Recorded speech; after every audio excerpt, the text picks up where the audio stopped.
إن تنصروا الله ينصركم ويثبت أقدامكم.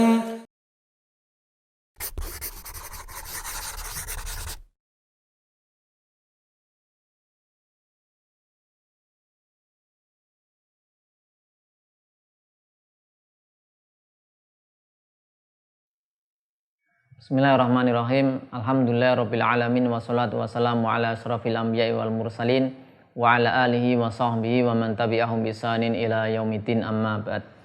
Pemirsa YPTEDU rahimani wa rahimakumullah, kita lanjutkan pelajaran kita mempelajari kitab Ad-Durrah Al-Qutaimiyah, yaitu pelajaran kaidah-kaidah fikih dengan merujuk pada Syarah Al-Jawair Al-Adniyah. Kita sampai di kaidah ya ke 29. Ya. Di sini An-Nazim Hafizahullah Ta'ala mengatakan wa in tasarrafta 'anil ghair anit bi aslahin wa dzikrin fa dzikri ba'din yartabit. Kaidah ke 29.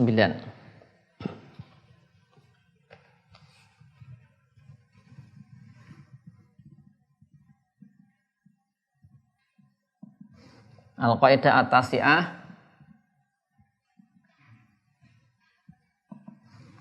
wal isrun.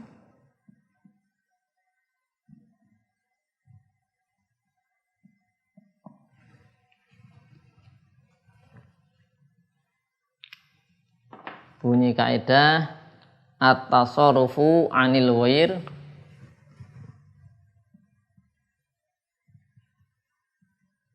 at-tasarrufu 'anil ghairi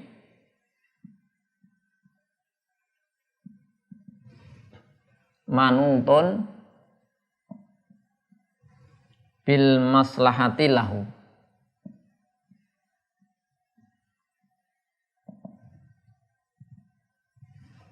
Ya, ini yaitu tasarruf, satu tindakan untuk orang lain atau mewakili ya, untuk orang lain. Ini tergantung atau diikat dengan kemaslahatan untuk pihak lain tersebut. Ini An-Nazim ini di Ad-Durrah Al-Qutaimiyah. An-Nazim mengatakan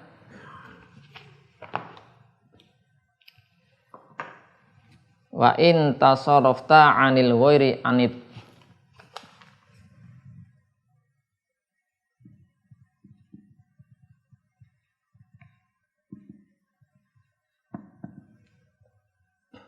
anil ghair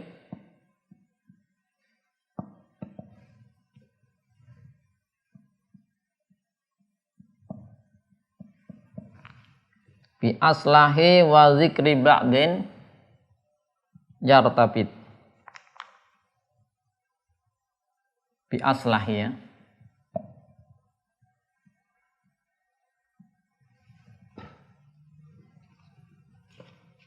Kemudian ya ini ya. Jika engkau bertasarruf melakukan tindakan anil ghair untuk ya, untuk pihak lain ya, maka kaitkanlah atau lakukanlah dengan yang sesuai yang paling bermaslahat untuk pihak lain tersebut.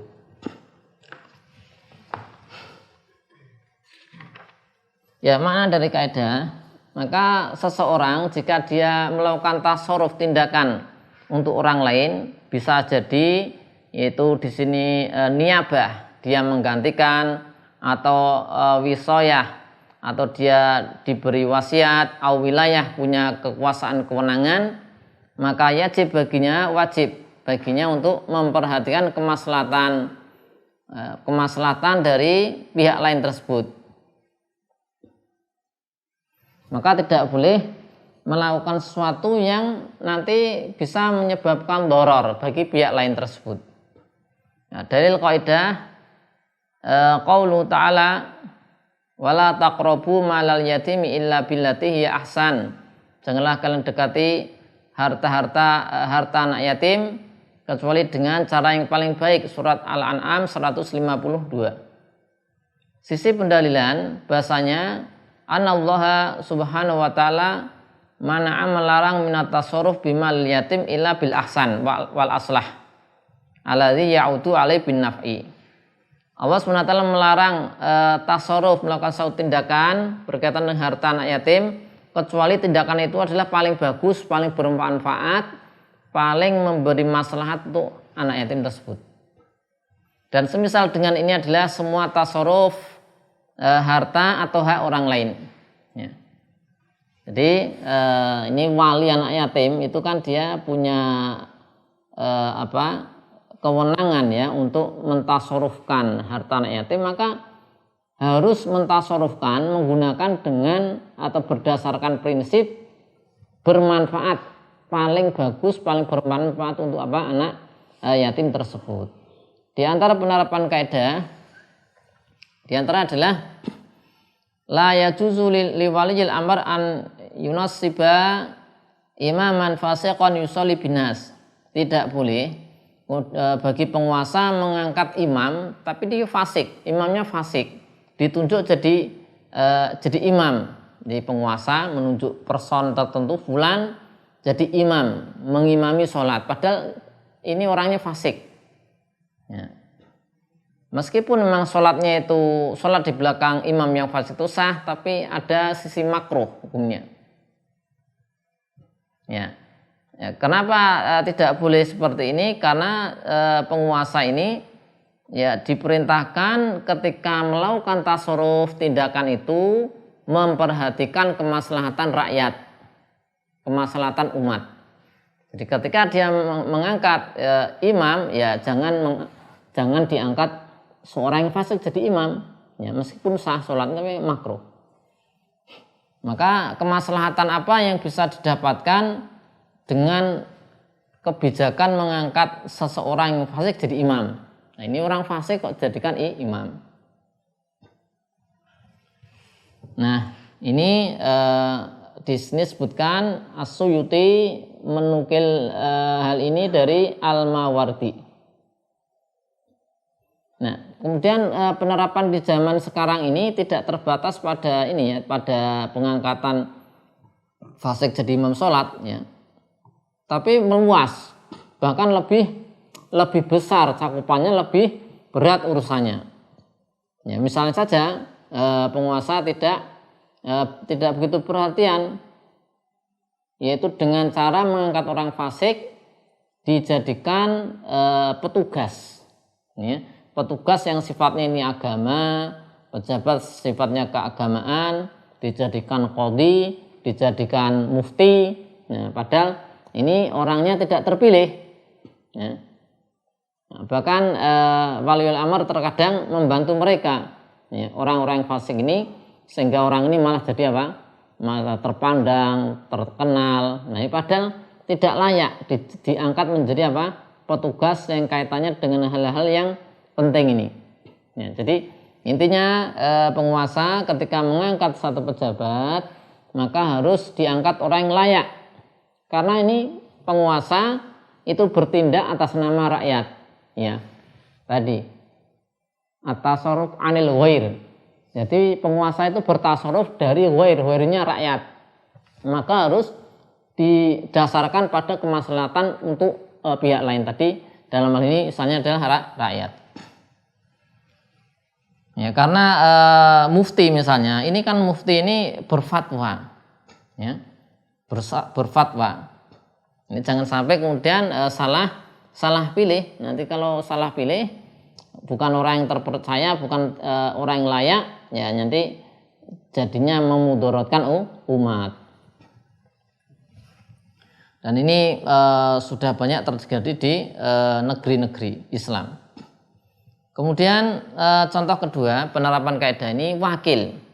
Al-wakil la yajuzu lau an yabi'a wairon naqtil baladi wala an yabi'a nasi'atan wala biqabnin fahishin li'anna dzalika laisa fihi mura'atun limaslahatil muwakil. Wakil itu bahasa kita ya wakil.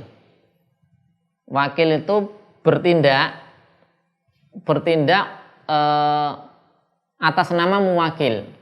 Jadi misalnya kita nunjuk Zaid untuk jadi wakil kita menjual. Zaid, ini kamu tak jadikan wakil saya menjualkan handphone saya. Maka Zaid itu wakil. Zaid ini bertasarruf, bertindak anil muwakil. Ghairnya itu muwakil. Ya.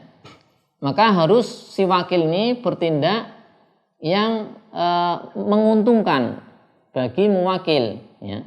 Sehingga tidak boleh dia misalnya menjual bayarannya bukan alat tukar di negeri tersebut, ya.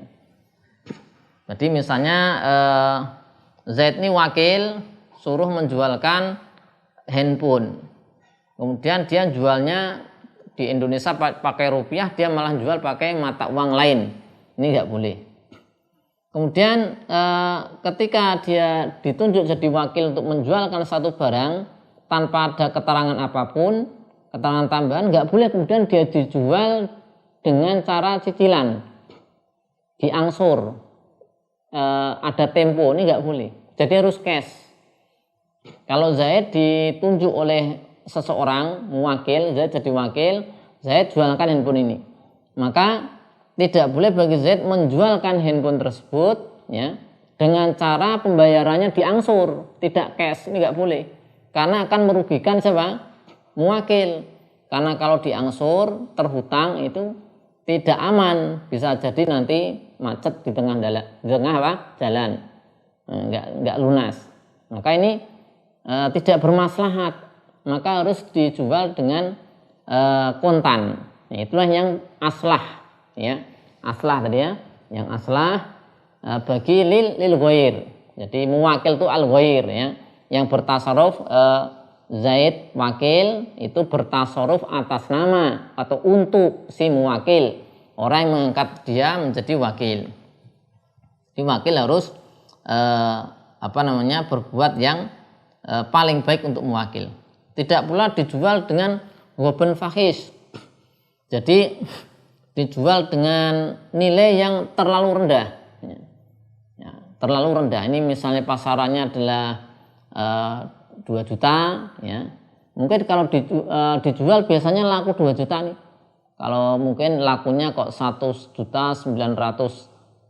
berapa masih diterima. Tapi kalau dijual kok malah ini pasaran dijual bisa 2 juta, Zaid itu malah menjualkan lakunya misalnya cuma 1 juta, misalnya 1.300.000, jadi selisih 300.000. Nah ini berat, nggak bisa diterima. Nah, ini nggak boleh.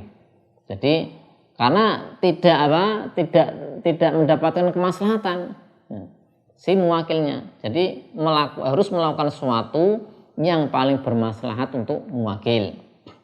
Kalau dia wakil untuk membelikan barang sama.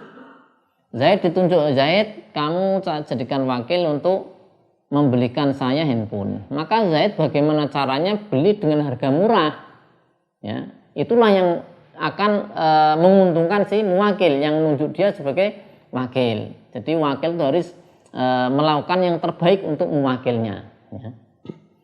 Kemudian di antara contoh lagi yang lainnya adalah petugas, ya. Petugas misalnya petugas pegawai negeri ataupun swasta tidak boleh menggunakan alat-alat kantor atau departemennya dengan penggunaan yang menyebabkan kerusakan, ya, kerusakan. Misal kalau di kantor itu ada pendingin udara AC, maka tidak boleh kemudian dia dinyalakan terus, padahal tidak dipakai ruangannya, sudah pulang dari kantornya masih nyala, ya. Padahal dia bekerja untuk orang lain, ya. Kalau pegawai negeri ya untuk pemerintah dari rakyat, kalau pegawai swasta untuk perusahaannya, maka harus melakukan yang terbaik untuk orang lain, pihak lain yang dia bekerja untuknya, ya. Maka ini contohnya seperti itu. Misalnya lagi mobil, ya, mobil ataupun sarana angkutan milik pemerintah ataupun swasta, dia pakai melebihi standar pemakaian, misalnya muatannya banyak jadi rusak ya. Atau alat-alat apa yang dia bisa pakai tapi digunakan di luar apa spesifikasinya, over, sehingga jadi rusak. Ini juga tidak boleh ya.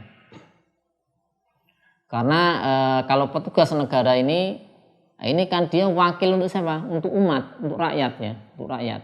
Maka harus melakukan sesuatu yang paling ada maslahah, paling bermanfaat untuk umat, untuk rakyat.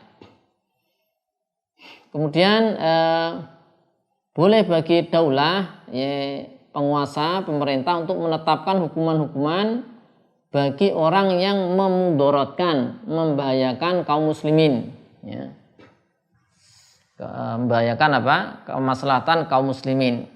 Misalnya mereka membuat keonaran di jalan-jalan, di kampus-kampus, di taman-taman ya, melakukan teror, menyebabkan kekisruhan, ketidakamanan, keresahan masyarakat, maka penguasa pemerintah bisa menetapkan hukuman untuk mereka.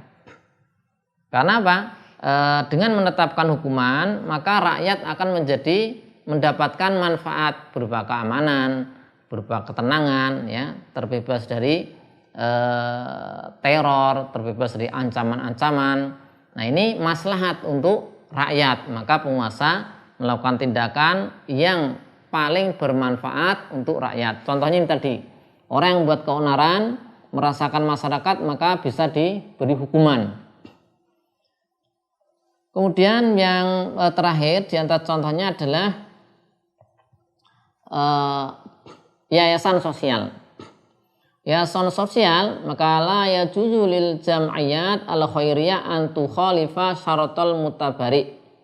Yayasan sosial, ini sosial ya, yayasan sosial tidak boleh menyelisihi syarat dari mutabari donatur. Jadi ada donatur menyalurkan donasinya, bantuan lewat yayasan sosial.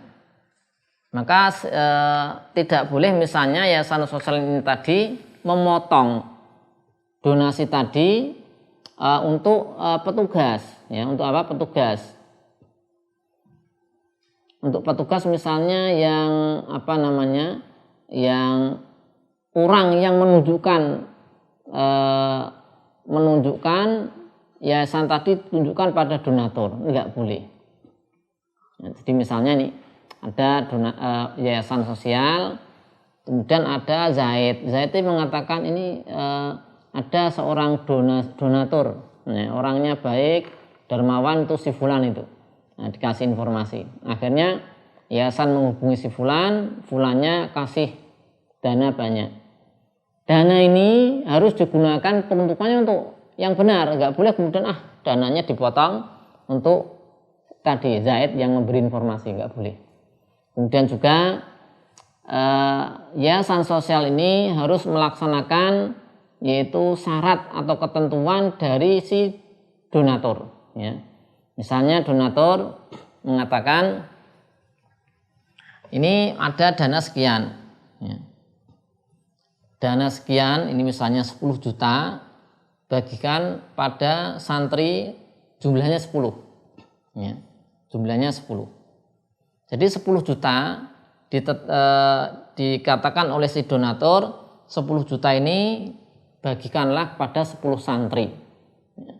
Maka si yayasan menerima donasi ini tidak boleh kemudian dia bagikan 20 santri. Ya, biar banyak pesertanya, bagikan 20 santri. Akhirnya aslinya masing-masing dapat 1 juta menjadi dapat 500.000. Tapi kan jadi banyak pesertanya. Ini tidak boleh karena donatur sudah mengatakan 10 juta untuk 10 santri. Ya, kecuali donaturnya setuju. Dimintai persetujuan bagaimana kalau ini kita bagikan kepada 20 santri, ya. Biar lebih banyak ya yang dapat gitu kan. Maka ini bisa kalau disetujui, tapi kalau tanpa izin maka tidak boleh, karena tadi sudah ditetapkan oleh donatur demikian. Tapi demikian kaidah ke-29 yaitu at-tasarruf 'anil ghair manutun bil maslahati lahu. Satu tindakan atas nama pihak lain, maka tindakan tersebut harus berdasarkan kemaslahatan, harus berdasarkan yaitu mendapatkan manfaat yang akan diterima oleh pihak lain tersebut. Pemerintah, penguasa bertindak atas nama rakyat, pejabat juga seperti itu, wakil atas nama mewakil, yayasan atas nama donatur dan seterusnya. Allahu a'lam bishawab. Wassallallahu ala sayyidina Muhammadin wa ala alihi washabihi wasallam walhamdulillahi rabbil alamin.